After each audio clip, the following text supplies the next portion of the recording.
Bonjour les amis, pour pasticher un célèbre sketch de Robert Lamoureux, le canard Donald Trump est toujours vivant. Il vient de sortir de l'hôpital, le Covid ne l'a pas terrassé.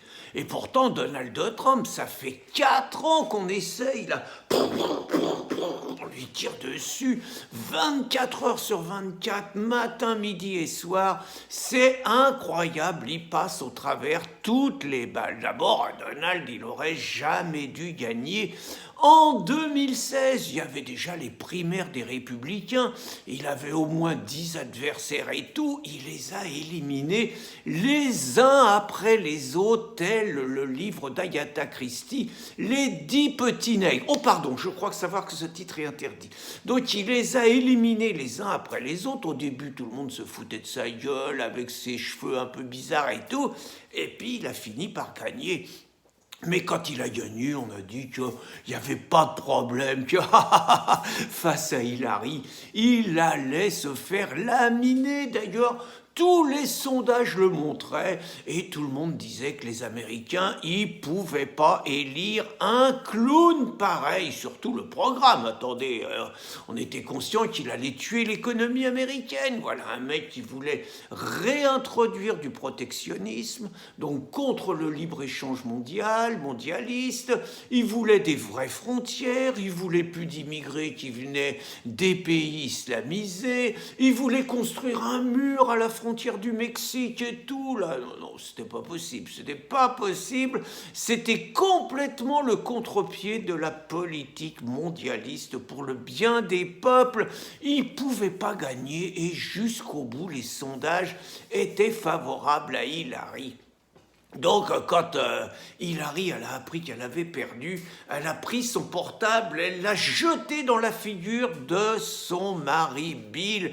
Elle a fait une crise de nerfs, elle a fait pipi par terre, elle s'est roulée dedans. Donc, bon, c'est clair que, il avait gagné démocratiquement, mais tout de suite, on a fait descendre les antifas dans la rue. Les antifas, ils ont montré que le peuple américain, il n'allait pas accepter la victoire d'un tel usurpateur. Il n'était même pas en place, que c'était déjà le bordel dans les rues. Et les antifas, ils agressaient les partisans de Donald qui osaient avoir un drapeau américain et qui criaient « America First » pour reprendre le mot d'ordre raciste et hégémonique que Donald il avait impulsé. Alors pourtant, Donald il avait une partie de l'appareil républicain contre lui. Et puis surtout, on y a monté une affaire, on a tout de suite voulu le destituer parce que on l'avait démasqué, c'était un agent de Poutine.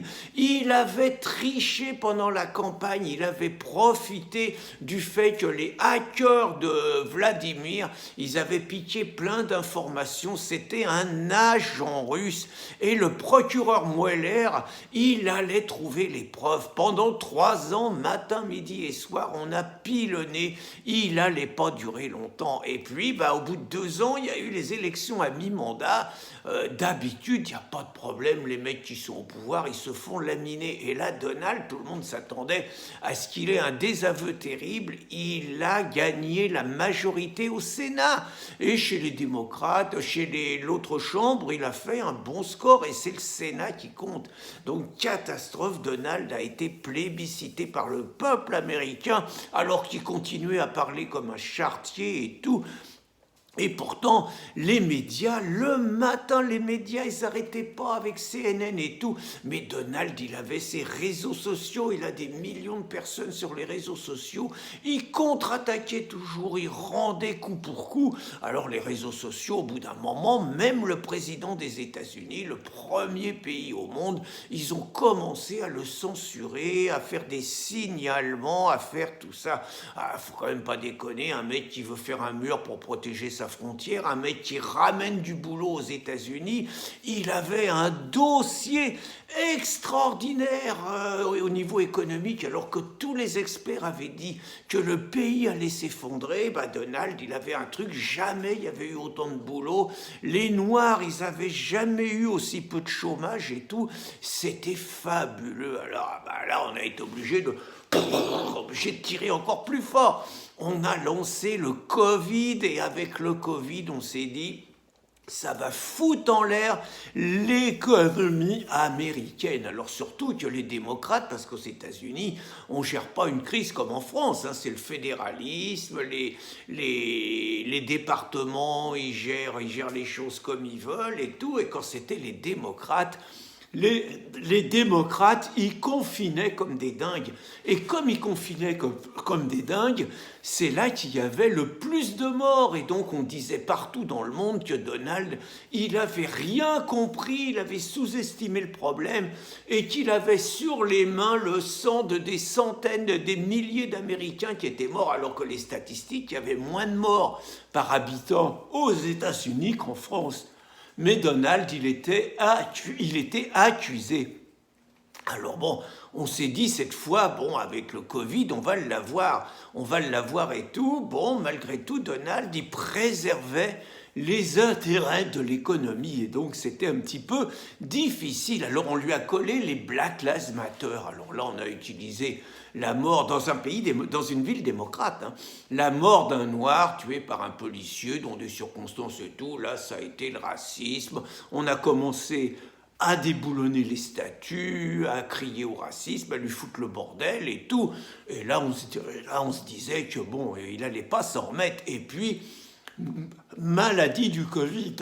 Je m'excuse, il y a un feu de cheminée et j'ai un peu du mal à respirer des fois, mais on va y arriver. Donc, maladie du Covid, Donald malade, hospitalisé. On se disait, cette fois, on est contre la peine de mort à gauche, hein, mais on se disait, il va crever, cette ordure. Le Jakubowicz, l'ancien président de la LICRA, il disait que c'était un signe de Dieu. Tout le monde se disait que Donald, il n'allait pas s'en remettre, qu'il allait enfin crever. Et vous savez pas ce qui s'est passé? Il s'en est sorti, le salopard. Non seulement il s'en est sorti, mais en plus, dès qu'il est sorti, il a retiré son masque et il a dit aux gens, n'ayez pas peur du Covid. Non mais attendez, c'est bien la peine que nous en France, on oblige les mecs à mettre un masque dehors.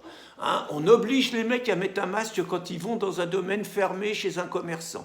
On ferme les bars, on ferme les restaurants. On annonce la multiplication des cas, on annonce que ça va être pire, on annonce qu'il va falloir reconfiner les gens. Bref, on sauve des vies. Et ce salopard de Donald, qu'est-ce qu'il fait? Il retire son masque et il dit « N'ayez pas peur du Covid, c'est pas possible. » Il faut qu'on le dégomme, ce mec, c'est pas possible. Alors il nous reste quand même une dernière chance, les gars, c'est les élections.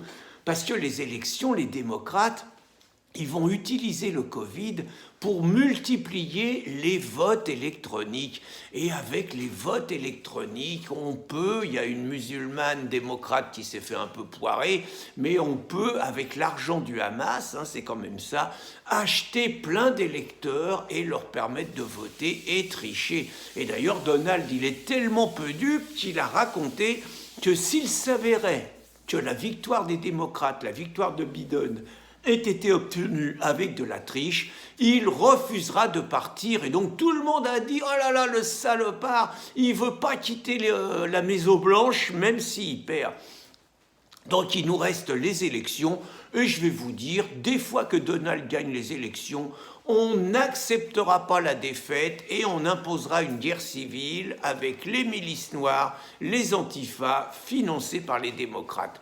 Le canard Donald Trump ne doit pas rester vivant. Bonne journée les amis.